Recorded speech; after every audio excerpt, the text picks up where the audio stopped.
Clarita here, and I've got a new sponsor, DistroKid. If you want to release your music into the world so everyone can hear it, DistroKid's the easiest way to get your music into all the major streaming platforms, unlimited uploads, and keep 100% of your royalties. And because you're a Design Freaks listener, you get 30% off. Go to distrokid.com/VIP/designfreaks. DistroKid.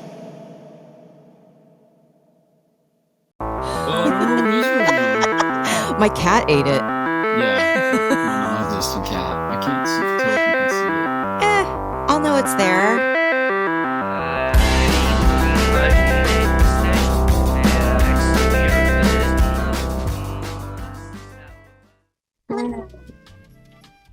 Hey everyone, welcome to episode 74 of the Design Freaks podcast. This is a show where we talk about music industry, art, and design. My name's Clarita. I am the host. I'm a graphic designer. So this is a different kind of episode. It's a very Seattle episode. I talked to my friend Brad Tilbe.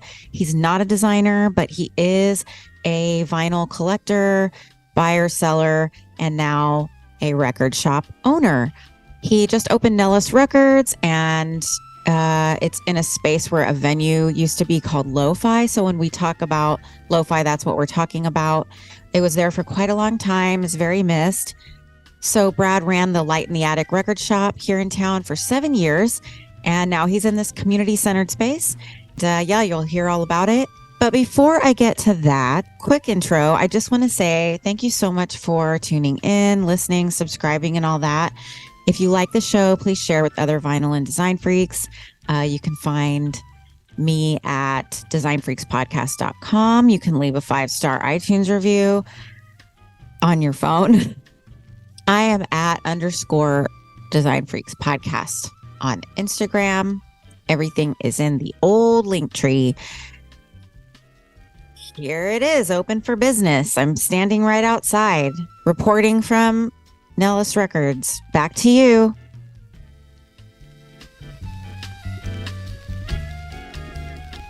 Welcome to the show. Hello, Brad. Hi. How's it going? It's going very well. So thank you for agreeing to be on the show. This is a show about records, record covers, design, etc. And I wanted to have you on because you are a record person, vinyl collector extraordinaire. Extraordinaire, maybe not, but I think, yes, I am a record collector. Record buyer, record collector, yes, definitely. And you are currently buying and selling records as a record store owner for the very first time. Congratulations to you. Thanks. Thank you. Yeah, it's been really great. It's something I've wanted to do since I was in college, which was in 1995. So it's been a long time. You definitely have gained experience over those years. And I want to talk a little bit about that because you're known around Seattle, where we live, as the Light in the Attic dude, because you ran the Light in the Attic store inside of and I want to talk about the comparisons between the two stores because they're both inside interesting spaces. Right. Will you tell, I'm sure everybody watching this has or tuning in has heard of Light in the Attic, of course, but not many people know that they had a store in Seattle. So tell people about that. Well, just to clarify, I was working for the company for 9 years, but I ran the shop for 7. Okay, great. So before that, I worked in the warehouse, which was in a suburb of Seattle called Ballard. So yeah, I was running the Light in the Attic record shop for 7 years, and that still is inside the KEXP gathering space at Seattle Center. Mm-hmm. So yeah, the comparison between the two is, like you were saying, is very different. Just a whole different scene, clientele, like where I am now, the sort of the tourist element isn't really there. Whereas at KEXP, KEXP is huge, as is Light in the Attic, I think. But yeah, just two totally different worlds, in my opinion. So for people who may not know about Light in the Attic, it's a reissue label for the most part, correct? Yeah, they were sort of dabbling in doing some contemporary stuff early on, but Mm-hmm. yeah, I think you're right. It's a reissue label. They're known for their packaging. One of their designers that I interviewed a few episodes back just got a Grammy nomination for the Lou Reed Yep. packaging. So they're, it's an interesting company to work for, I'm sure. But I want to know more about working in that space. Did you have contact with the radio people? Like, who is your favorite DJ? Oh, can I say that? Am I allowed to say that? There was a lot of people there that were so great and so supportive, and were and eventually and became my friends, and still are. Just fellow music nerds, people that buy records, people that want to support the label, love the label, want to support the shop. So that was really great. I don't really want to say who my favorite DJ is. I do. I mean, there are some that I really love, but I don't want to. I know it's Larry, but I'm going to edit that out. I'm guessing. I'm just guessing. But Well, I think by me not answering, maybe that can be the answer.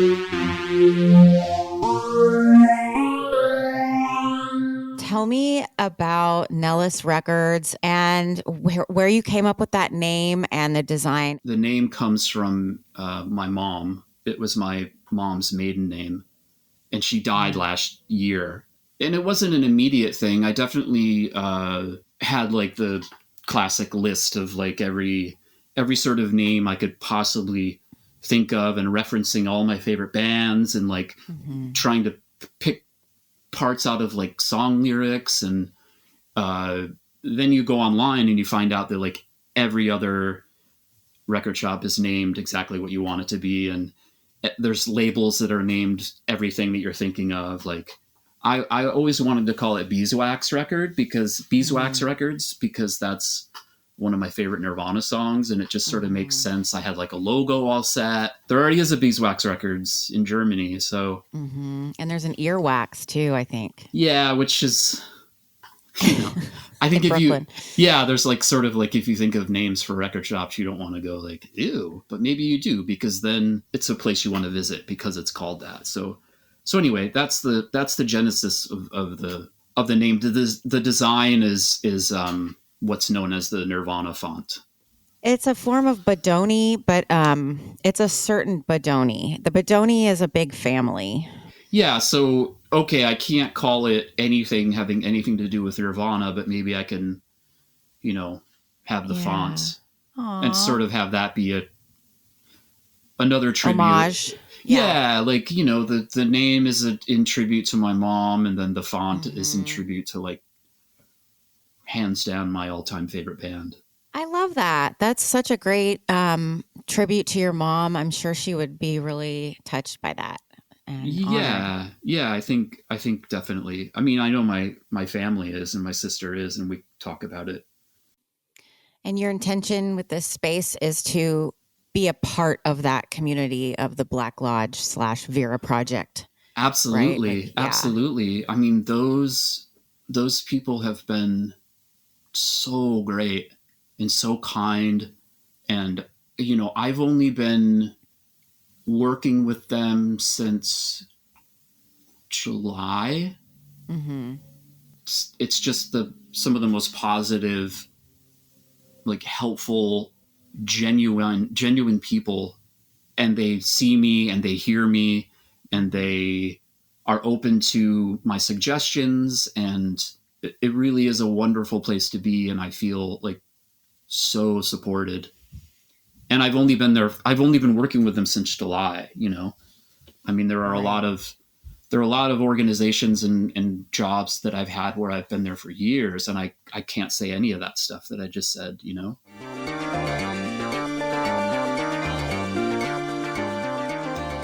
Just creating a safe space for like kids, and giving the youth a place to thrive, creating programs for them to like learn how to be a barista, learn to do screen printing, Hollow Earth Radio is going into the same space, which is awesome. a low power community, like volunteer radio station. So we're all just connected, and we're all like-minded people with a sort of a hard focus on the community, and especially the youth, and making sure that things are open to younger people. And, because that's what forms you as an adult, sort of your experiences as a kid, as a young person, so, doing it through music and community, and all the shows are all ages, that's great. And it's a sober space as well. So, they're going to pick up on some shows where they're going to serve alcohol, but it's a sober space. So, like, yeah, we sell like cans of Coke and stuff, Yeah, or I they love that do, not I don't sell. If you have to sell alcohol, fine. But I love that it's not the main focus of the space. That's very refreshing. Speaking of like younger people and opportunity, how does one get an independent release into your store? You just have to come in. Okay. I mean, I think a lot of shops maybe make it a little bit more difficult, but for me, and this was something that I had seen at other shops I worked at, and definitely when I was managing and curating the Light in the Attic record shop, it's consignment. If you're in a band, if you're in a local band, just bring it in and we'll talk. It's purely on a consignment basis. So it's up to the person to post and check back in and all of those kinds of things. So I've already had a few bands come in, and I'm already doing consignment on some stuff. And it's just, there's a percentage that I give to the artist, and there's a very, very, very small percentage that I take. So yeah, books. I also sell books, new and used. The main focus is on the occult, supernatural, spirituality, but I don't want to pigeonhole the selection that's available. So there's fiction, nonfiction, art, how-to books. I have like a used book on ventriloquism and really old like medical dictionaries, and I guess you can throw oddball in there. Because that stuff really appeals to me. My favorite are books on film. Those are the only books I like. Oh, yeah. Okay, yeah. I'm just a little bit selective about sort of, I guess, content. Not content, but actual product, because, well, number one, it's a very, very small record shop. So finding like literal space for the stuff. Zines, homemade tarot cards, art shows. I see a lot of potential for your space. Yeah. Because you're so open to inclusivity and community. I just love it. It has a very DIY old Seattle feeling to me, and it just makes me happy. So, that's great. Thank you. Yeah. I mean, the building itself, I have no idea how old the building is, but it's worn. It's worn out, I mean, you think about how many events took place at that space over the years, and even if you think about the history of lo-fi, I mean, as far as what I could see and what I read, especially when they had to close, that place was like an institution. Oh my gosh, it was. I've been in Seattle since '98, but it was there when I came here, and I was a frequenter of it, of the dance nights there, the soul nights. "Quote unquote" soul nights in Seattle. I'll probably edit that out. That's mean. But I had a lot of fun there, and DJ'd there later on with a shout out to Mama Casserole. People were really bummed. Oh, absolutely. Because not only did Lo-Fi close, but then Black Lodge closed, and then Victory Lounge closed. So it was that whole sort of corner that provided all of these opportunities for people to I play. love that Victory Lounge patio was awesome. Yes. And the actual sign, I don't know if I showed you when you were there. It's in the hallway. Yeah. So at night it's lit up. So it's just sort of like, we remember you, that sort of thing where it's like, oh, but people can look at it and say what you said. Like I went there so much and it was so great. And now, like, instead of it being demolished and turned into this, like, 35-story pod apartment with no parking, Yep. it's like, oh, it's this space now, and bands practice in the back of Black Lodge, and they're turning Black Lodge into something else, more of a production space, and like, and then Lo-Fi became Black Lodge, and there's a record shop, and it's still a live music venue, but it's all been updated, so it's they redid a bunch of electrical stuff. They gutted the stage, the old stage, and built a new one and put in all new lighting. And just, I mean, when I have photos somewhere, but when I first walked into that place, if I look at those photos and then see it now, it's the transformation is incredible. And they did it all in such a short amount of time, as did I. I mean, I had to scrub those walls, I mean, what you saw, the walls I painted sort of an off-white, but they were blue, and they were just like, for the lack of a better word, they were just gross. I mean, I had a scrubber, and the stench coming up from that bucket as a bucket of hot water as I was scrubbing those walls, just something I will always remember. But that's the cool thing too. That's called history, baby. Yeah, that's the smell of history. And many other things. But now that I look at the shop, I'm like, wow, I can't believe in the whole space in general. There was a pile of trash like the size of a small house in the middle of the space where people are now bouncing up and down and watching all of this live music. If you told me like 6 months ago they were going to let people back in, I'd be like, oh, there's no way. This place is like trashed. But more power of community. Yeah.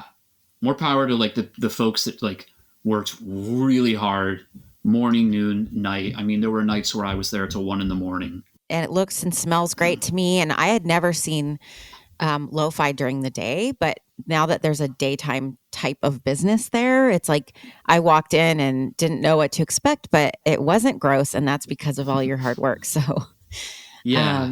Well, I hope Nellis is there for a very long time.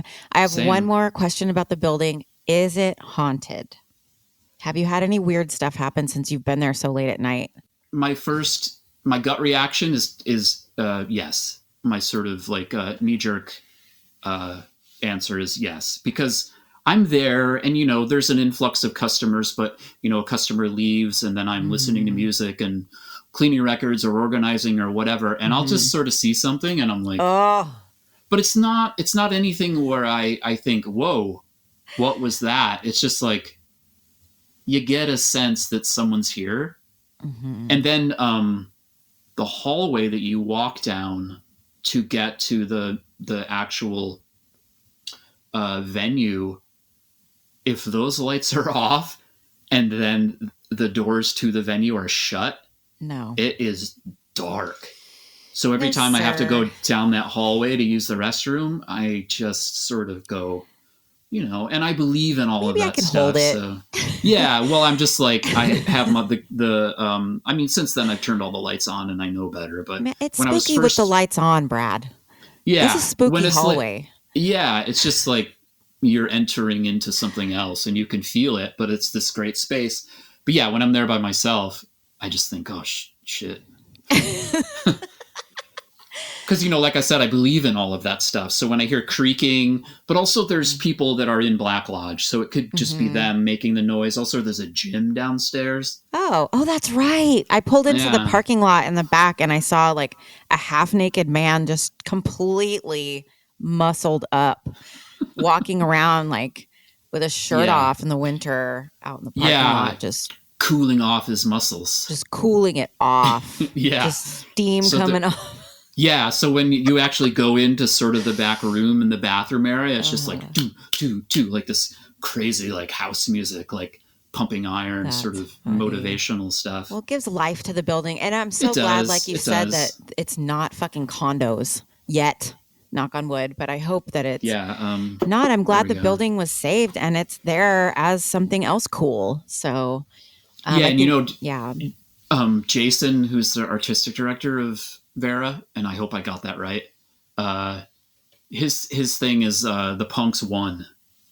Aw, I love that. And it's just like, because it's really difficult for young people and people who don't work for all of these huge corporations to like get shit done and like do cool things. And, finally, here's this space, So let's talk about your favorite records. And I don't like when people ask, what's your favorite record cover? Sorry, no offense to people who ask me that, because I get asked that like every day. I'm not even kidding. I don't have one favorite of anything, but if there are standouts, like what did you sell the most of at KEXP? Like, well, in all honesty, like the thing that sticks out in my mind as selling the most that actually has a great cover is Unknown Pleasures by Joy Division.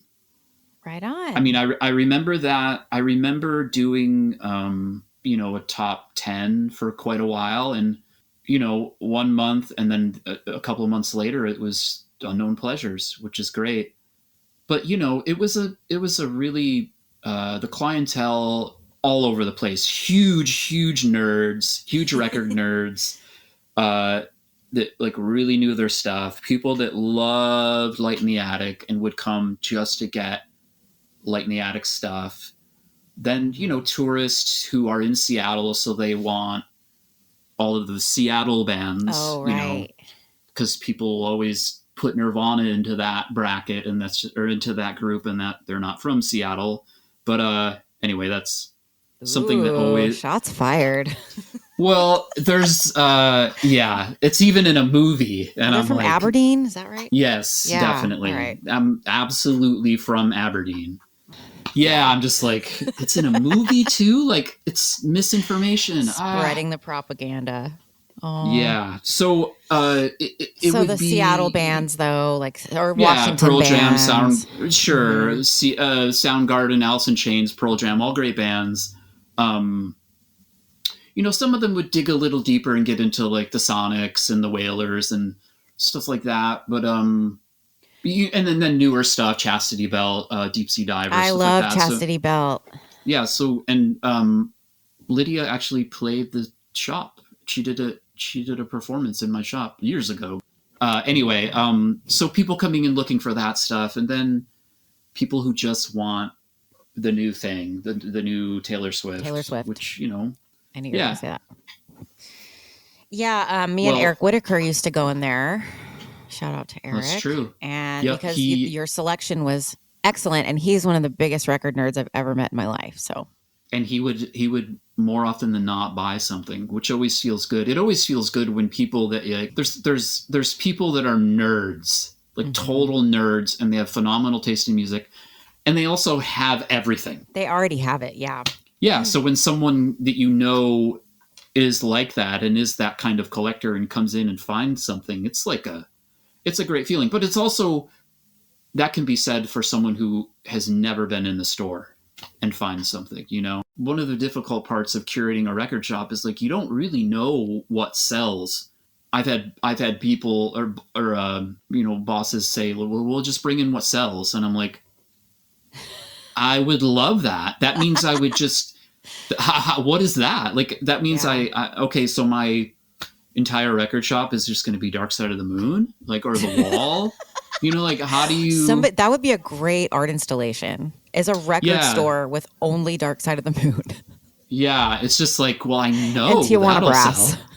Yeah, for always for like $3. And Carole King Tapestry, just those three. Yep. Those three. Yeah, and then of course like first Led Zeppelin and like Are You Experienced by Jim, like those, and even like we go back to Taylor Swift. It's like as soon as I would drop one of her records into the bins, like same day. But we don't judge, right? I mean, I think people are scared of record store of absolutely. Yeah, I was so intimidated by people who worked at record stores. And I'm from Austin, from the 80s and 90s, and used to go to Sound Exchange, and it was. And I think my fear was justified. People were are very scary in there. And were heavily judging and commenting on what I was buying. So I'm always like very, yeah, I like people like you who own stores and who are very, you understand why people like what they like. Yeah, and that definitely was something that I learned as I got older, because when I was younger, I was really judgmental. And that's just me. I grew up, I learned, what's that? Just like this. Oh, I'm holding my arms. Oops. No, I mean, that's I'm crossing how I my arms. picture. It's like nobody wants to be the comic store guy from The Simpsons, you know? And so I get, yeah, like you're saying, as you get older, you're like, you relax about that shit. Well, yeah, because you just understand that, like, people are different. I mean, the older you get, the more that you understand that. And you know, why would I judge someone for what they like just because I don't like it? And that opinion has changed over the years. And I look at my own sort of likes and interests and music that I choose to listen to. And I'm sure some people would be like, what? But that's okay. Because I've had those experiences like you've had, where, you know, is this the right record? Should I be buying this record? You know, it's almost like you're being gaslit before you even walk in. I better, you know? if I'm going to buy this, I better buy 2 other things that are way cooler or more obscure just to like balance it out. Like that's how like mentally ill I am, that I have actually, I've done it many times. I don't remember if I have. I mean, there's always been a conscious choice behind what I buy and where you know, another important thing is to be mindful of where you're spending your money, you know, not, you know, and how you're spending your money. But part of growing up in the hardcore punk rock scene is that it's community. It's all about like-minded people gathering, sharing common interests. You know, the what I was speaking about earlier about ideals, morals, values. You know, and that, you know, in punk rock that goes into the political arena. Even when I was managing the Light in the Attic record shop, I was always thinking, like, how can I make this shop a part of the community? Like, how can I bring people in and bring musicians in? And one time I did a dog adoption day at the shop, just like, what's around me? How can I sort of be a part of it? Yeah. You know, because you already are, because you're in it. You know, I set up shop and like, here I am. Personally, you know, being a part of the community is really important, and providing a safe space. And in the Seattle music scene, and it's been a little disappointing. There is, and it goes across all of these music related focuses, like record collecting, bands, you know, venue ownership. There is a hardcore bro culture in rock and roll Seattle. It is so icky, and I am so proud of you for being who you are and not being an icky, predatory bro. It feels like junior high, and it also feels toxic. That's another reason why spending money at your place is a statement almost. And it's rejecting and going to the Black Lodge instead of some other place that is unfriendly toward women. Yeah. Is it okay to swear? I'm not sure. It's fucking disgusting. Yeah. It's in line with being conscious about who you support, what you support, where you spend your money. You know, people are being called out, and it's... They need a whole trail of misery behind them before anybody starts listening. Yeah, and it's that whole power in numbers thing, but it shouldn't have to be. Well, I don't know. They never did it to me or whatever. Like, we're all guilty of that too. But I just think, like, if you've heard and someone is obviously creepy, just don't buy records from them. Yeah, or don't go to their shows. I mean, you had asked what are some of my favorite covers? Yeah. How did the Nick Drake one come up? I think we had talked about something that... Packaging? Yeah, I was sitting on my couch and I just looked up and it was right there. I think packaging, design, yeah, what it actually is if you sort of step back for a second and take away the packaging, you take away the art, and you think, okay, this is Nick Drake, first of all, who's one of the greatest musicians to have ever lived, in my opinion, played a handful of shows, released 3 records. There's some bootlegs out there, and then there's some other posthumous stuff where they've sort of dug a little bit into the archive, which is, I think, pretty much non-existent, because it's all like home recordings, reel-to-reel stuff. And so his sister was sick, and from what I've read, she's doing better. But there was a point where the estate decided to release this box set to help her with her medical costs and just to help her sort of get well. Mm-hmm. And they really went above and beyond. And I don't want to say anything that's untrue, but I believe it was rumored for a while that he had done a BBC session or a couple of BBC sessions. And, it turns out he actually did, but there were no recordings because, it's 1968, I think, that he was doing them. And that was around the time of his first record. Mm-hmm. No one knew who the hell he was. So if you're listening to the radio, who's going to go over and hit record? Well, someone did, or however I don't know how they got these recordings or found them. And I'm very disappointed in myself because I'm sure I read somewhere exactly how those recordings were found or discovered. Because I believe part of the BBC was they didn't save anything. They just taped over. What? I didn't know that.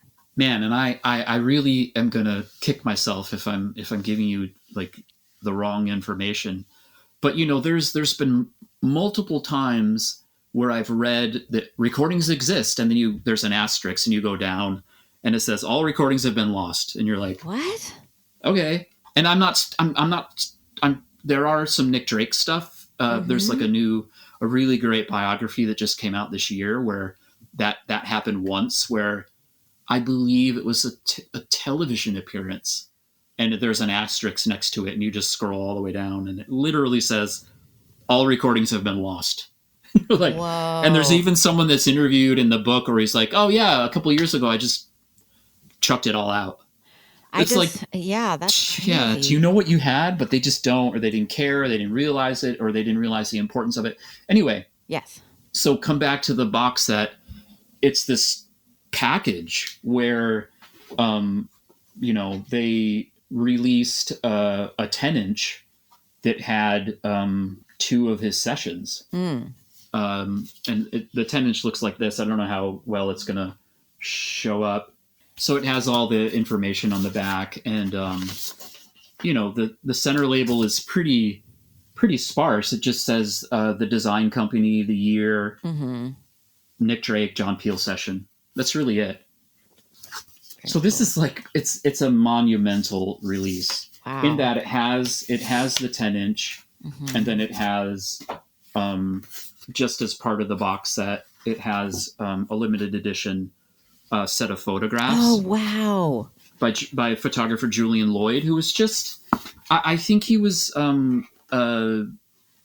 he was either just starting out in photography or, correct me if I'm wrong, I might be wrong. He might have been Nick Drake's friend. So it comes with 2 photographs that he took, and then sort of a little slip with his autograph. Signed edition, 100 to coincide with the box set. Very cool. There's that inside of it, and then it comes with this humongous book that you open it up and it has it's stamped, and you have your own number, because it's numbered to 1,000, I think. I can check. So it has the signature of Callie, who's the manager of the state, and Nick's sister, Gabrielle. And then in the book, it's just all sorts of stuff. It has, lyrics, his last photography session, and more photographs from that session, and then Are these just also Julian Lloyd's photos, or no, it's oh man, just you're gonna random? question me. No, it's a specific person. Sorry. Wow, I no, it's terrible that I can't I can remember overdub it in. because I'm sure that wow, I have no point of reference.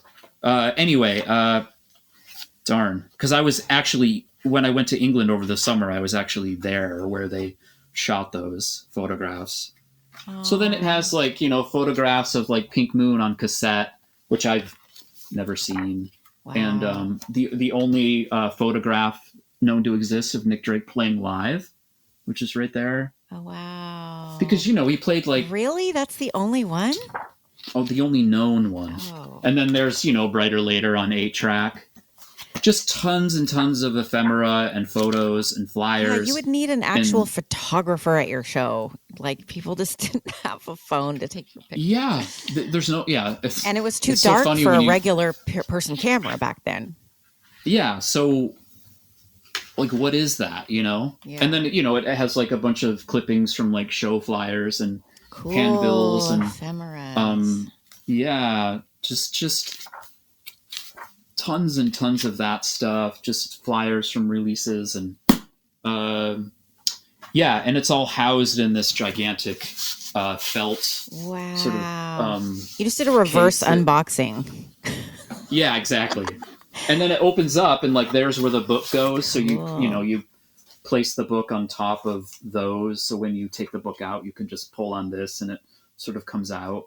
Ooh. And I saved the tissue paper that came with it and the outer box because the outer box has the actual number of the like my number.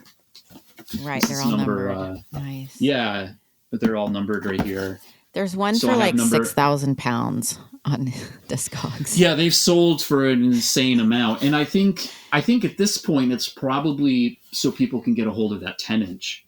But it's also if you're not a nerd, if you're not a super collector, you can just go on Spotify and listen to the BBC sessions. But for me, it's like, yeah, I'll just do both. I'll have this, and if I don't want to unbox everything and put it on, I can just listen to it digitally, which obviously compromises the sound, but there it is. So yeah, I have number 543 out of 1,000. Very cool. So then they did a standalone release of just one song from the BBC session. Same designer, so you can tell, or you can sort of see the comparisons. Like here's the 10-inch. Or here's the 7-inch that came from the Peel sessions. Wow. And then it's similar, same colors. And who's the designer? His name's Callie. He's the head of the estate of Nick Drake. Nick Drake's estate, who has his own design company. So, even the backs are sort of similar. And then just this year, they released Chrysalis, that label, like Blondie, released a tribute album that he designed as well, but they did it as a standalone release, like a LP. So it's the same designer. Oh wow. Callie. Do you know the name? I can look this up. But... It's Antar, Antar. Okay. And it's on the back of all of the 45. So they did a standalone. And then they did a special edition standalone, but it came with an unreleased 7-inch of Nick Drake doing a Bob Dylan song. Huh. Which I've heard him do a Bob Dylan song, but not this one. So, but before the album came out, they released 5 7-inches, all sort of the same design, but different photographs for the covers. So yeah, they really got you. And just, it's attention to detail. Like this is the first 7-inch. So there's a little number 1. Wow. And then the next one, there's a number 2, and it's all the way up to number 5. So these all came out and then these came out. They were pretty close in release dates, but there's a lot of current artists and a lot of older artists. Like there's, Aldous Harding, Fontaine's DC, sort of current artists, Liz Phair, John Grant. But then there's who did I see on here? And I was like, whoa, David Gray. I don't know who that is. Remember that album? Anyway, Mark Lindsay's on here. And then really like new bands like Let's Eat Grandma. Ben Harper's on here. Really great folk musician, Skull Crusher. So it's a really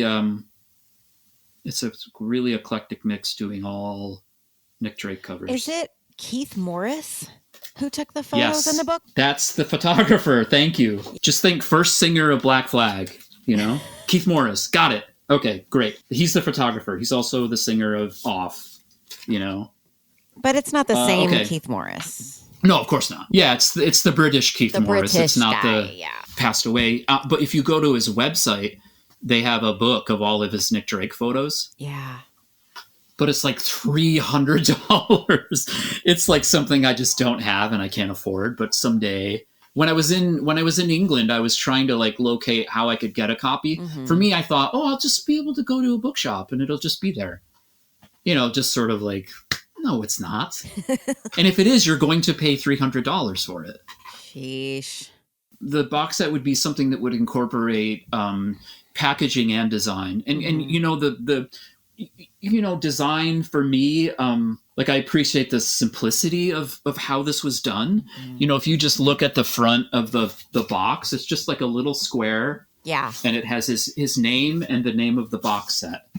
And then, if you pick up the Peel session, it's just simple, because it's like, I've associated a lot of things with cooking in this conversation, but it's the best food is like, just keep it simple, let the flavors sort of speak for themselves. I guess that can be translated into design. And it's also consistency. Yeah. Yes, it's very consistent and cohesive across all pieces. But another thing I was going to say is it's sort of on brand with the Peel sessions too. A lot of their look and feel is pretty minimal and understated and classic.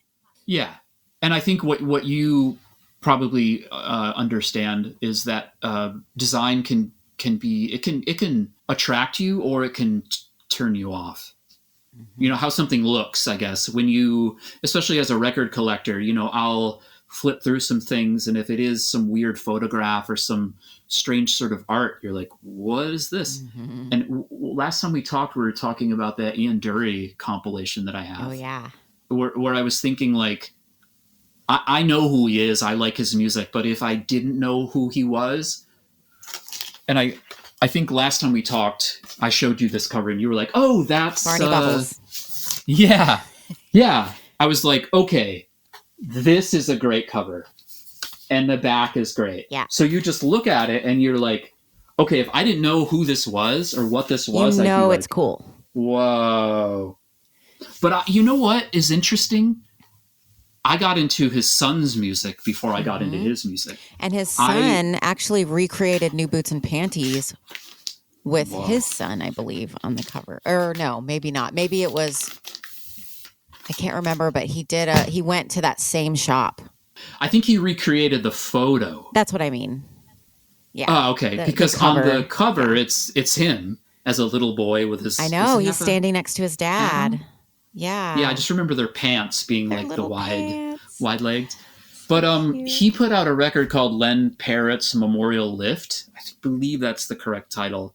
Baxter Dury, and I'm like... I love Baxter Dury. He's so good. I was like, in doing research, with any musician or producer or artist, you get trapped into these like wormholes. So I'm like, oh, Baxter Dury, his dad was a musician? And then you're like, oh, I'm you shouldn't be ashamed of how you found out about the artist. No, but it's so funny that, it's like, that I found out about Baxter Dury like a couple years ago and was like, Ian Dury's son from the album cover is doing music? Right. And I'm the complete opposite. I was like, Baxter Dury's dad made music? And then I go, whoa, what the heck? hell is this? Oh, yeah. And, yeah. So Why? again, it's like, so good. I was just listening to that record the other day, and I think that's part of the attraction is you hear his voice and you're like, wow, that's really unique. And that's another reason why I'm like, I love Tiny Tim and I love, Mark Bolan and T-Rex, because their vocals are just like, wow, that sounds like not human. My nose. Don't I look 11 in these clothes? He would poke fun at himself because he had polio when he was a kid, and he had growth issues. I think he was little. Yeah, he was, and I think we talked about how I would watch some live performances, and you would see the band, and then all of a sudden he's there. But there was one performance where you could sort of see someone was sort of helping him on stage and sort of not he wasn't propping him up, but he has a cane, and but he still was like, from here up, it's just like this madman, like just totally drawing you in. And that goes back to the books I carry at the shop. That goes back to my interests. I'm always into like the odd person out. Like, I'm just drawn to these musicians and subjects and artists that didn't really get their due, because his music isn't punk rock, but he's a punk. You know what I mean? He was on Stiff with all those other people. Like they were pretty, sure. They were pretty well known, the Blockheads, and they had all kinds of crazy Nick Lowe merch. was on Stiff too. Yeah, Nick Lowe. Wasn't Nick Lowe on Stiff too? And like, but he did put out that one album that has a different title because it got banned. Ooh. That has some really great songs on it. And it's just pictures of him across the cover. That's a Barney Bubbles photo shoot as well. That's his design. It makes sense. As soon as I look at that cover, I'm like, oh, that's the same guy. I can tell. So Jesus of Cool was the album, but I don't see what other name it had. I would have to go. We'll figure it out. My phone, but it's something clean and polished. Yeah, it's so funny that was offensive. Oh, band covers. That could be a new episode for you. Band covers. What do you mean? Band. Oh, covers, not B-A-N-D, band. but B-A-N-D. Two ends. Band. Yeah. Oh, yeah. Okay. I'm going to write that down. That is a good subject. Tons. You're welcome. So tell people how they can find you, how they can support Nellis Records. Do you have a website yet, or is it all social media right now? Right now, it is all social media. I have a website that's in the process of being made. Also, another part of community is I like to keep it in the family. So the person that's building my website is a friend who does that. And all of the stuff that's been designed and all the merch are done by friends who own their own businesses. But there is an Instagram. It's just one word, Nellis Records. And there's also a link tree at the top of the Instagram that can direct you to articles and our Discogs. If you live in Seattle or if you're in the area, look up Nellis Records. Go tell Brad hi. And yeah, that would be great. Yeah, I guess that's it. It was so nice to talk to you. Thank you for chatting with me today. No problem. Thank you for having me. I'll see you soon. Yeah, All definitely. Right, bye. Bye.